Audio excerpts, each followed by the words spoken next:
In addition to performing several primary lessons to desensitize our birds to the physical exam, it's also very important to desensitize our birds to different techniques that will be used throughout its life for grooming purposes. Exactly.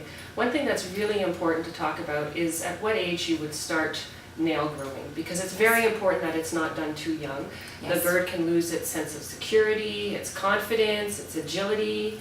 This can delay the weaning stages, especially as well as the other primary lessons, of course, if the nails are groomed too short. Right. There's a lot of controversy about not grooming flight feathers to a certain age and allowing the birds to fly, and we all agree with this controversy, and it's important that we educate caretakers for that. But for the nails, it's very rare that people actually talk about the concerns regarding grooming nails, and unfortunately we have seen throughout the years even books relating to how important it is to cut them when they're very, very young, and we feel it's completely the opposite. Exactly. I mean, a lot of times the caretakers, they don't want to get scratched. The nails are very, very sharp. Yes. But you have to put up with a little bit. Yes, and birds should never be on the arms anyways, and if they are, they should be on something that's quite comfortable and will not slip.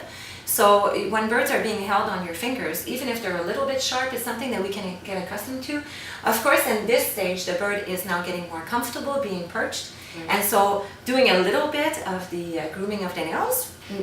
Because it's important that the nails are not groomed excessively. Yes. And not all of the nails would be done at one time, right? Just a few of the nails, and normally you can start with the longer finger, and usually we keep the back toe, because this one is very important in order to make sure that the bird is very comfortable and safe, and he knows he won't fall off, or else they can become biters too.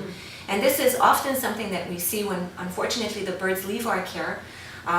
Veterinarians, technicians, pet store personnel, caretakers are always so eager to have those nails done so smooth. Yes. And we are convinced that this is something that will lead to a lack of confidence. Injuries as well. We can have several injuries occur because of this. They can fall. They can fall and hurt themselves, and of course then, like I said, very important, they can become biters just because they're holding on to their life and they want to make sure that they can move from one place to another, whether that is from one perch to another or from a perch to your finger without falling. And so this can be misconceived as being negative behavior, but then again, it's all relating often to the nails. We're going to be discussing desensitizing your bird to a rotary tool. Yes. And it's important as to what choice of tool you're going to be using. This is a manicure rotary tool. It's not a carpentry rotary tool. No, I don't think it would be possible for us to desensitize the birds to the traditional carpentry tool that's used, because it has a lot of features that are not quite favorable for young birds. Right. One being they usually have electrical cord or a very strong noise to them. This one here is cordless. Yes. And it's relatively soundless. Relatively soundless. It also doesn't have the same power to it. Right. Which is an advantage, I find, because you cannot inadvertently put too much pressure on it and then groom excessively. Right. There are actually different stones that it comes with. Yes. And the white stone is the one that is the less This is the one that's the safest to use as well, because if the birds would come into contact with their feet or their beaks, or their tongue for that matter, it's not something that we're hoping for, but if inadvertently, once again, the bird would touch it out of curiosity or aversion, then there would be any danger, no danger caused, because it's not abrasive. For sure, this is an important feature to highlight, because we're doing this at a very young age. Yes. And we just want to remove the tip of the sharp nail, so we don't want to Dremel the nails too far back. Right.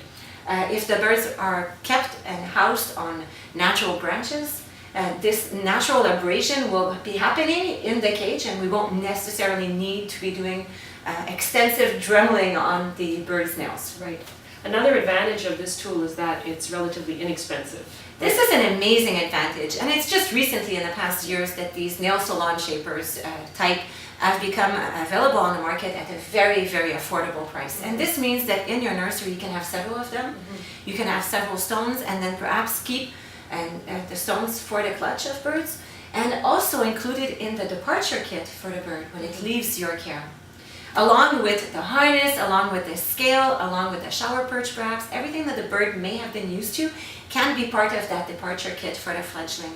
And the bird will be comfortable for the rest of his life because he's already used to that color, he's already used to that type of sound.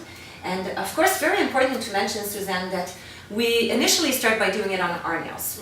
And usually I like to do it when I'm sitting on the floor with the birds, and I usually not share. I like to do it on my nails and allow the birds to peek at what I'm doing. Get curious, you know, and of course I always talk to the birds and make them very comfortable with what I'm doing.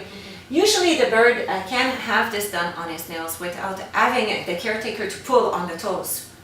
Right. Which is very important that the bird remains stable. He's not fighting or being reluctant, perhaps a little bit, but he's not being fearful of what we're doing.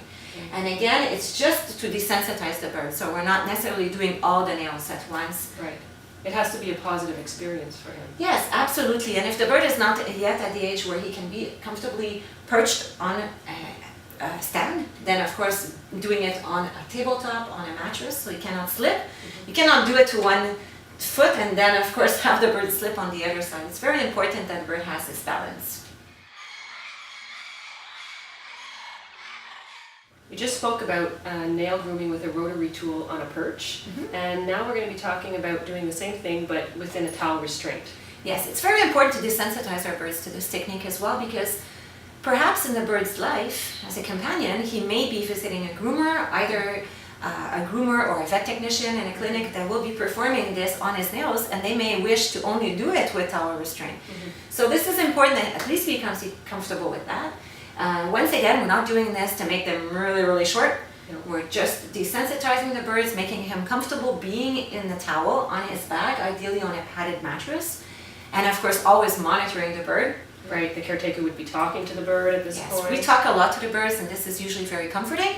But it's important that the bird be comfortable with this and gradually allow us to do this. Now, of course, Suzanne, we understand how important this manicure rotary tool is for the first aid kit. Right. So not only for grooming purposes, but it can be used in an emergency. An emergency situation. Where the nail could be bleeding, unfortunately, at home, and we need to stop this bleeding. And so if the bird is accustomed to being in a towel, this can be a very life-saving procedure that we can do until the bird, of course, can be seen by someone who can actually cauterize it properly and make sure it doesn't bleed again. Right. But applying just a little bit of pressure on that very soft manicure device will usually cauterize the nail in the event of a little trauma for sure.